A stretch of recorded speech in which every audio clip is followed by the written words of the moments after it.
Okay, hello, hello. That's a great greeting. Good job. I like it. This is great. Just walk up and applaud.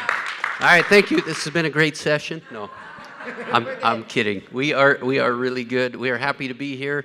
We're going to do some quick introductions, give you a little bit of context, and then we are actually going to put you to work. So be prepared to get up and move around shortly. I'm going to see if this works. Not so much. There we go.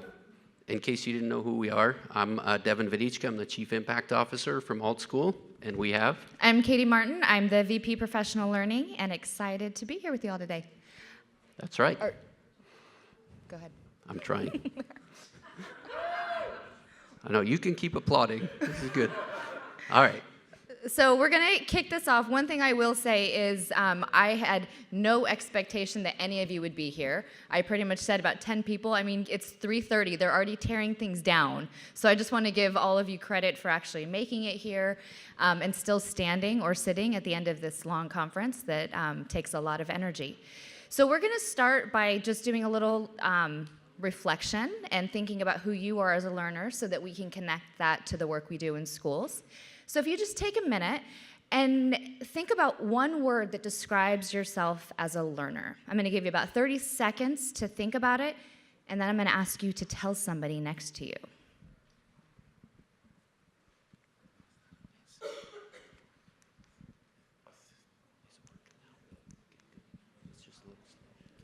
All right, that's close enough. Go tell somebody next to you. We only have 40 minutes, so we're going to rapid fire. Make sure to introduce yourself, too.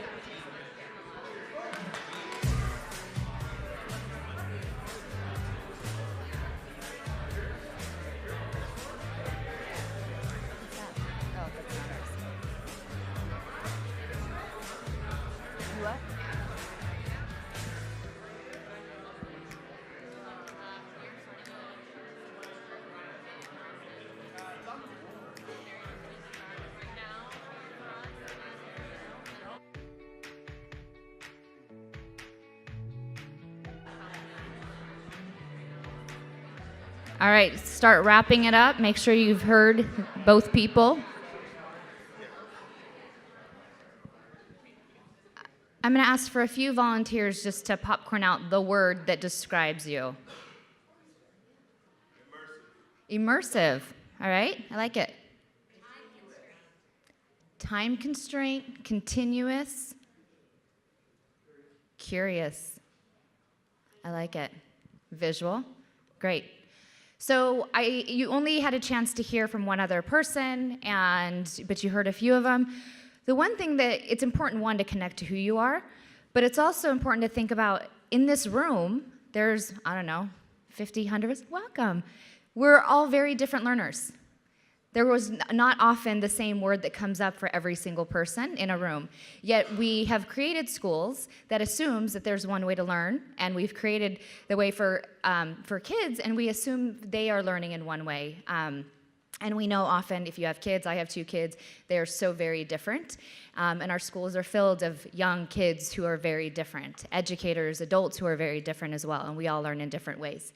So when we think about all kids, today we're going to have a discussion because we want to talk about, with all of the educators in the room, how schools could look different, how we can create the meaningful conditions if we really start with learners at the center.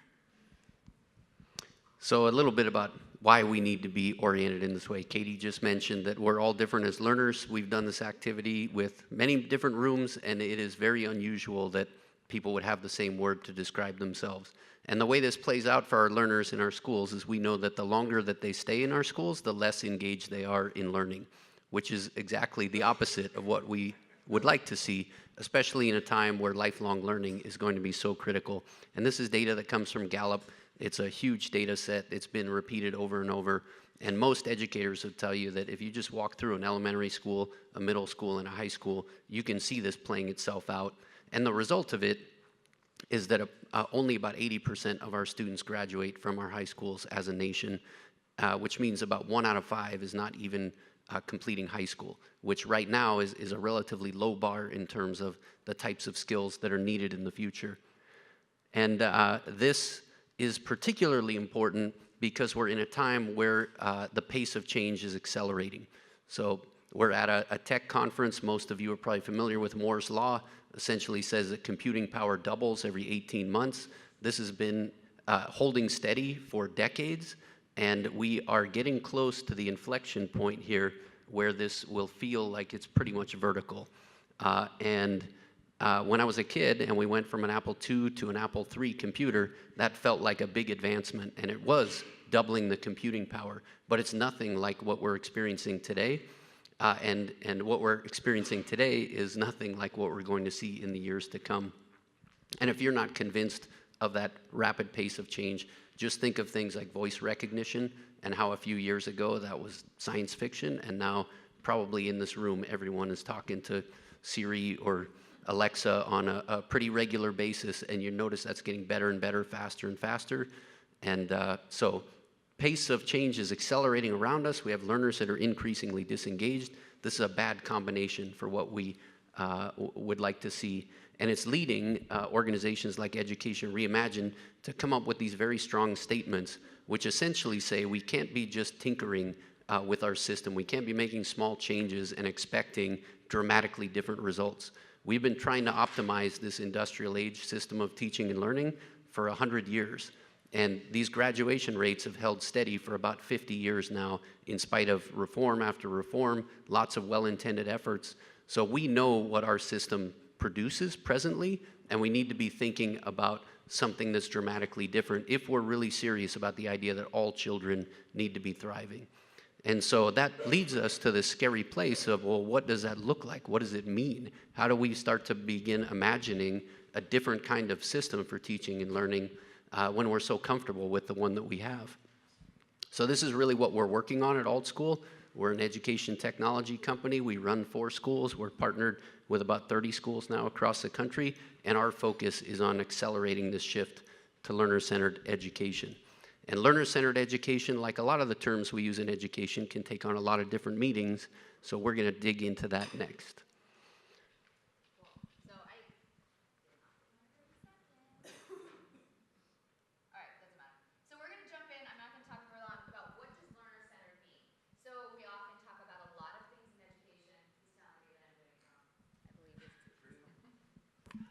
All right, I'm a quick learner.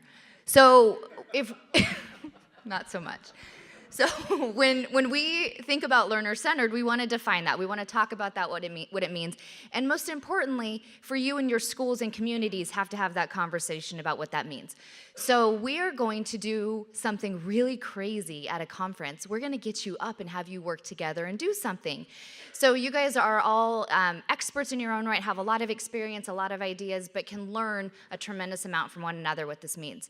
So if you notice, there are some white papers around the room, and we're going to ask you to get up with a group of people. I mean, I would say about 5 per group. We can put up more papers if you want. I totally lost the bet because I said only 10 of you would be here, and I was just being like optimistic to put up 10 papers. So I owe Devin after this, so thanks for that. So if you guys can stand up. I think you have the clicker, Devin. We're going to start with learners at the center. If we are going to talk about learner-centered, we have to start with who our learners are. So I would love for you to have a 5-minute conversation. I might not actually let you have that much time, but to go to your papers and draw this center circle and talk about with a group of people what kind of outcomes you want for learners. I was talking to Michael Ecker. What is school for? What are the things we're trying to do day in and day out with the learners in our classrooms? And I just want you to have a conversation. What are the things that you want them to know and do?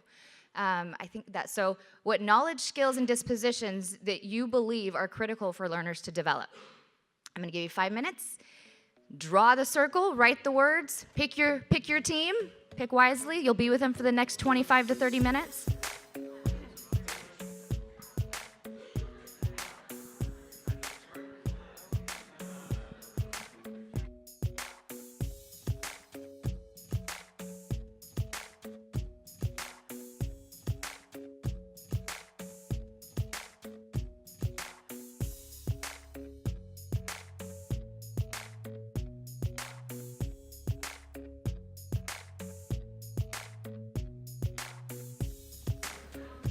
If you need any supplies or materials, Katina here, can assist. Thank you.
You have about 30 more seconds to finish up your skills, learner outcomes. If you're just coming in, join a group. Everyone's super friendly.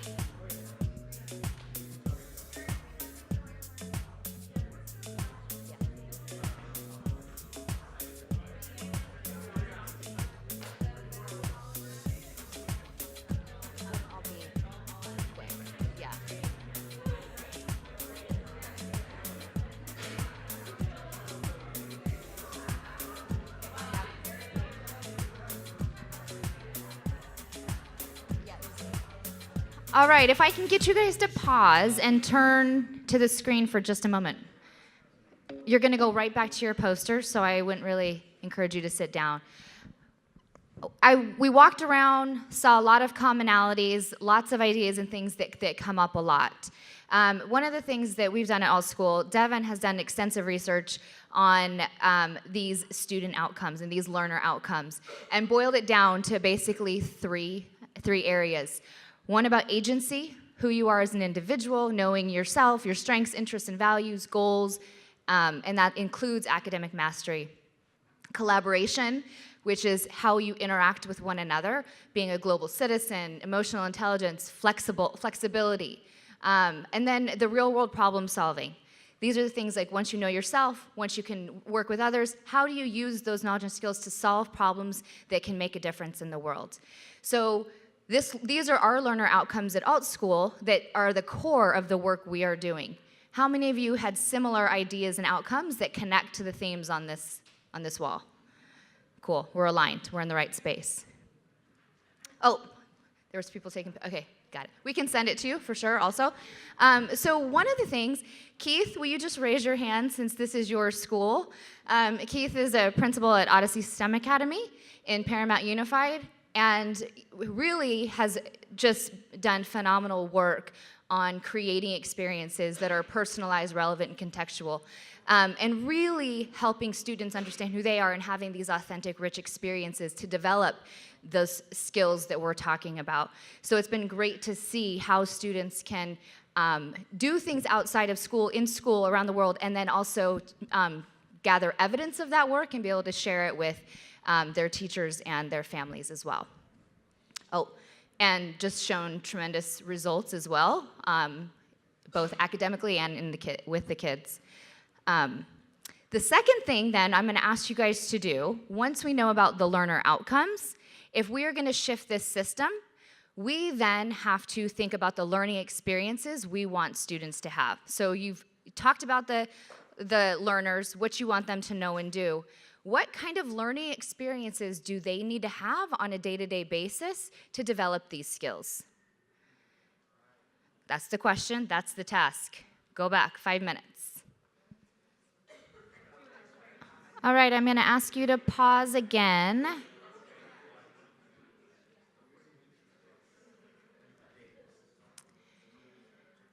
So, lots of great ideas. It's so encouraging to know that we know what these powerful learning experiences can be. There's lots of rich discussion. I hear lots of student agency, student-driven assessments, really getting to get outside of the classroom walls. Awesome, awesome work.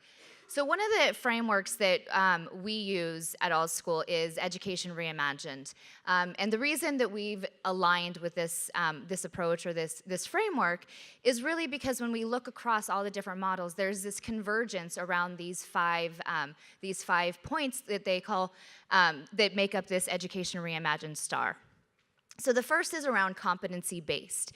So understanding that there's different progressions and you don't just learn something at one point in time and then move on, like our testing schedule and some of our pacing guides might suggest. So really shifting to this competency-based system. The second is personalized, relevant, and contextualized, which means that a lot of times we talk about personalized learning and that becomes the only thing without more of a broader context around learning. So personalized, relevant experiences are super important, but also contextualized to the community, to the student, to the moment in time, which means you can't always go from a textbook and take the experiences or the lessons that have been created far beyond the classroom or something that doesn't actually connect. So the closer to the learner that this can be created, the better. Learner agency, the people doing the work have the power to act and do things. This is so critical, and we aren't set up often to think about how learners can really have that agency and take ownership and drive their own learning. And sometimes it's us as the adults that think, oh, they can't do that. It sounds great, that's such a neat idea, but my kids can't do that. So it's that fear often that prevents us from actually empowering learners and providing these experiences. Socially embedded, learning is very social.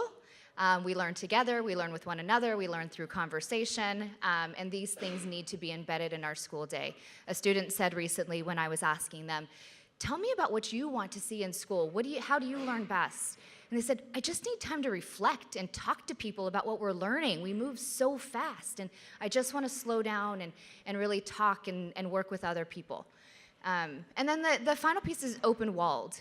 And I hinted at the last slide with Odyssey, but going beyond the classrooms, internships, learning about the world and how we work beyond classrooms, learning from mentors, other people that aren't just the teacher at the front of the classroom. For example, you guys are learning together here with many educators from around the world and ideas that are far greater than what I could have shared with you alone. And so these 5 stars really help us define that path and are the anchors when we think about the model to move forward. And people move at different places. They might pick one entry point, but collectively we believe the future of education will look like this. I would also say many people are doing parts of these well. I have yet to see a system that includes all 5 of these at full possibility, but it's encouraging to see that we're getting there.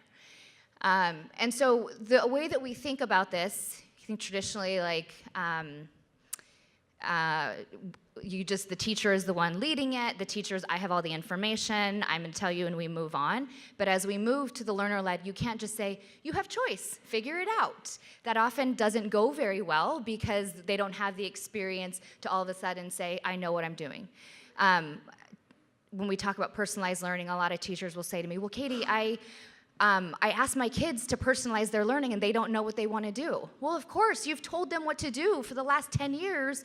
They don't all of a sudden just know how to personalize their learning because you scheduled an hour in your plan book for Genius Hour. It just doesn't work that way. So we have to really scaffold that experience and co-lead those things together and eventually get to a place where students can drive their learning and they have the skills to do that. So the final thing, Kelly, you're here. Will you raise your hand from Design 39, another one of our awesome partners? An example of that is happening at Design 39, a K-8 school in Poway, very close to us here.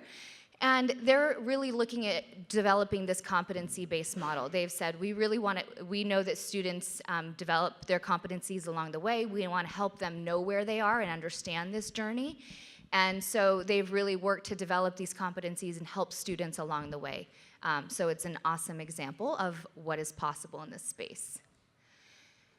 So our third and final piece, right, where we fix the system, is if we've started with our learners, and then we've talked about these awesome learning experiences, then we have to think about the system, the greater system. What are the enabling conditions and structures that need to be in place so that we can empower our learners? Our teachers can create these really authentic learning pathways, and they can create opportunities for students to work together and learn with one another beyond the classroom.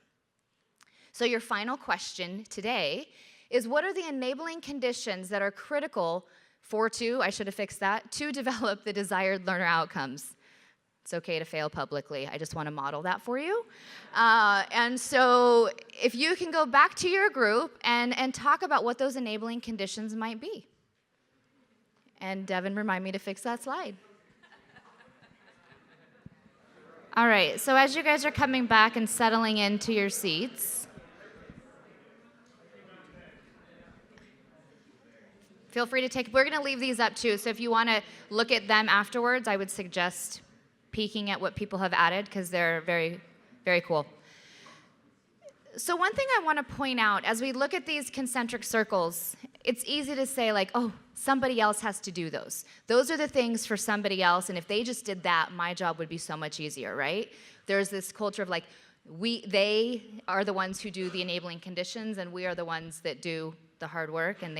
So when we conceptualize this model, this could be any system. It's essentially the innovation ecosystem, but at the core, I mean, this could be a classroom, could be this system.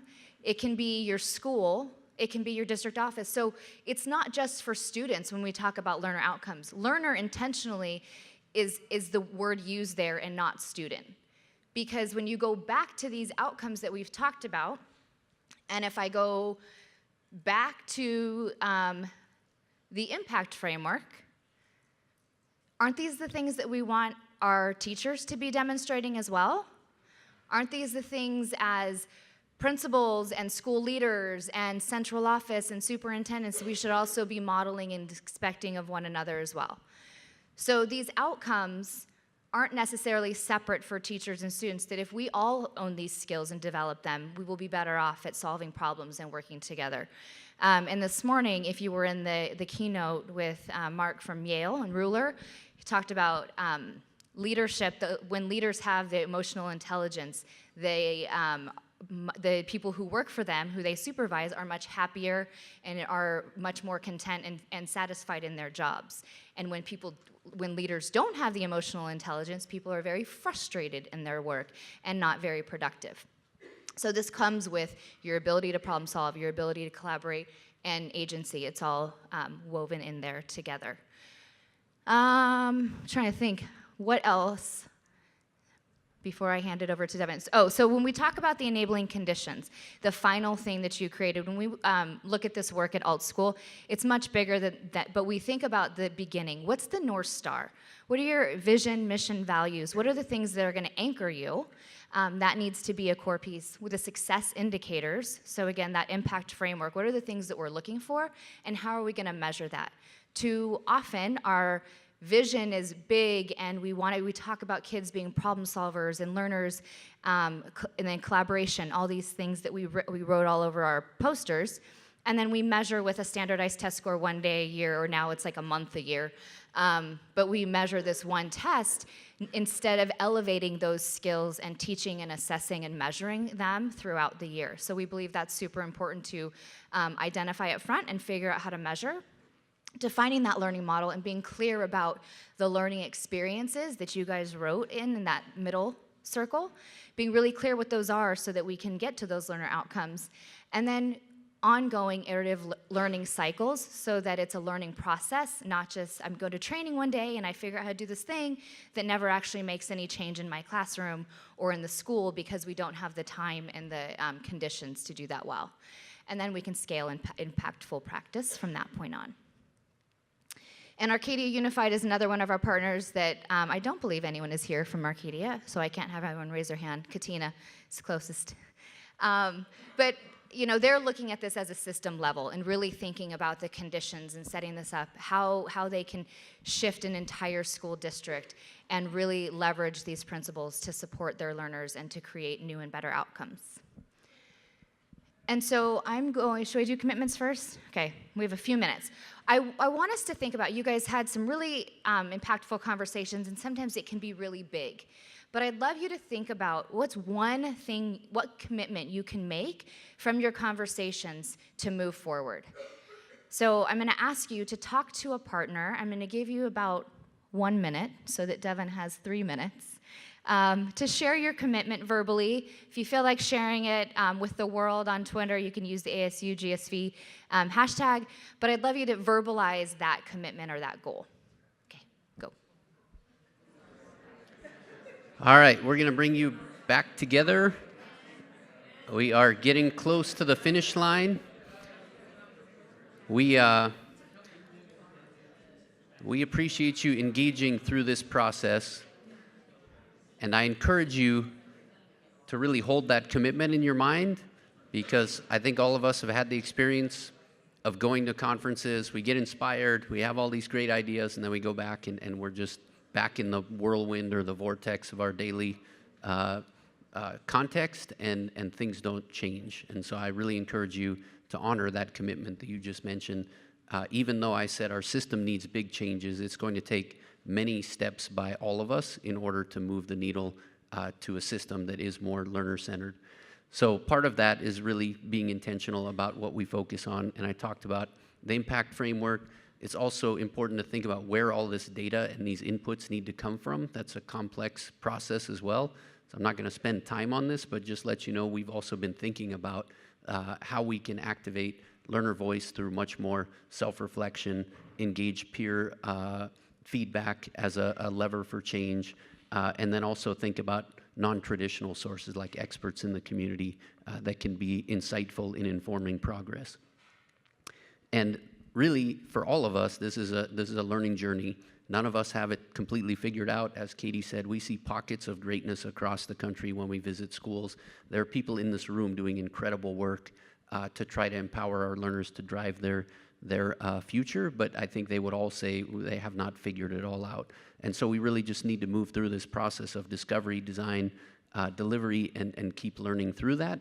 And importantly, we're going to need to do it together. And where I see these pockets of great movement and progress, what it leads me to believe is that we're getting close to a tipping point. And when I say close, I mean relatively close. My mom was a public school teacher. She spent 30 years thinking about innovation in schools, and I would say in her entire career, we didn't quite get there. I do think that in my career, we probably will get to this tipping point. It's within reach. And when we do it, we're going to go from an industrial system of teaching and learning, this mass production model that we all know, into a post-industrial model that goes from mass production to mass personalization, and one that really empowers our learners to drive their future. And when we do it well, we're going to see the quality improve, but also the flexibility, which is really important for all of us. And in order to do this, we're going to have to do it together, because, again, none of us have all of the answers or the insights, but collectively we can speed up together and do what's right for our kids, what's right for our communities, what's right for our society. And if you want to learn more about our own journey, you can come to Arcadia Unified School District. They do a cool innovation summit. It's not far from here. It's free, open to everybody. The keynote speaker is Katie Martin, who you heard from today. She's a great speaker, and she also wrote a really inspiring book called Learner-Centered Innovation that I would encourage you to read. And we hope that you would stay connected with us. There are lots of ways to find us. You can find us online. You can find us on Twitter. You can just come and chat with us. We would love to just keep the conversation going. There's a lot that we can learn from you, and we're happy to share what we're seeing along the way. And if you want to get more concrete about a way to stay connected, the next slide is going to have a QR code and a link, and you can fill out your information, and then that'll make sure that we have that connection. So I want to thank you for being incredibly generous with your time and your energy, and your willingness to model agency collaboration and problem solving is evident in the work that you did together today. So I thank you, I congratulate you, and appreciate all that you do for kids. I just want to add one more comment, sorry, to that big crescendo. One of the things that, totally did not mean to do it that way. A lot of times we go to these conferences and we're standing up here talking at people and saying do things differently. We go back to our schools and we tell principals and we tell our teachers and we tell kids how to do something differently. What we hope to model for you today is a process and something that you can take back. So the hope is that you don't go back to your schools and say, oh my gosh, we talked about these enabling conditions, you should do that. We talked about these really awesome experiences, you should do that. The hope is then you actually take this process back to your schools and do this with them. So people create what they experience. Teachers often create what they experience, and so if they only sit and hear it, they're going to not do something different with their kids unless you take them through this process and have those conversations. So that is our greatest hope, that you take your commitments, but that you also engage your local community in these conversations so that you can make the change in your context. So thank you. What a great crescendo, right? All right, thank you, everybody. Enjoy the rest of your evening.